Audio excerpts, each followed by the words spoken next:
Joining us, a Jefferson County woman who nearly died from COVID-19 last year has received an amazing Christmas surprise. WAT's 6 on Your Side consumer investigator Don Dare has been reporting her story since March of this year. Don. Well, Bo, her name is Kenitha Tadlock. She is a COVID-19 long hauler and lives right outside of Jefferson City. 9 months ago, we first started reporting the struggle Kenitha faces regaining her health and the staggering medical bills she has run up. The financial issues centered around workman's compensation. The state denied her claim, but to her surprise, a few days ago, her hospital bill was paid. Kenitha Tadlock, a COVID-19 survivor, is on new medication that makes her sleepy. But she was fully awake when she received unexpected good news just before Christmas.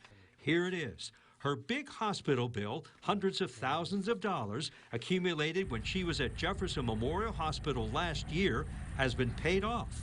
Adjustments came from the state. Workers' compensation, it says, apparently paid by her former employer's insurance carrier.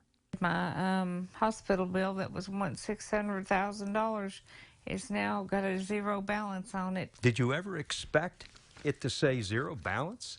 No, I thought somebody was playing a joke on me. I really did. And when I called the hospital and they said zero balance, I said, okay. What a miracle. Yeah, it is a miracle. It is, considering I didn't know I had workman's comp, because that's what we've been fighting over the whole time. Ms. Tadlock almost died last year when she came down with COVID in September 2020. Before she got sick, Kenitha and her husband, Steve Blankenship, had no health issues. Ms. Tadlock worked for a regional propane supply company, Blossman Gas. She says she contracted COVID from a fellow worker. Her claim for workers' compensation was denied. The state wrote there was no evidence her exposure came from the office.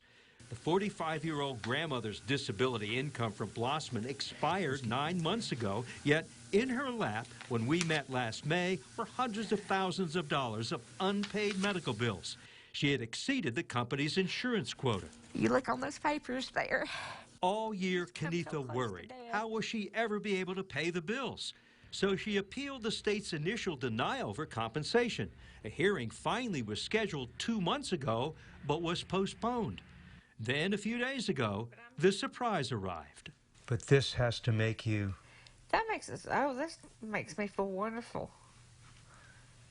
I mean, you give praise to God for all of that. God did all that.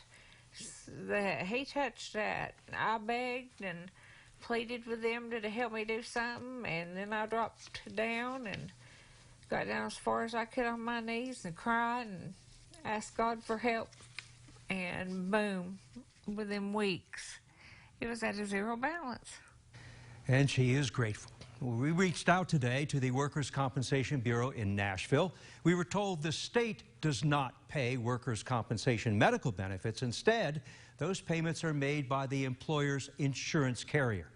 On the other matter of Ms. Tadlock's battle for her back salary, no date has been set yet for that workers' compensation hearing. However, for now, she can breathe a little easier knowing that her big hospital debt has been paid. Bo? Well, that is for sure. Don, thank you. And if you have a consumer question for Don, take a moment, send him an email at ddare@wat.com. You can always call his 6 on Your Side hotline number. It's 865-633-5974.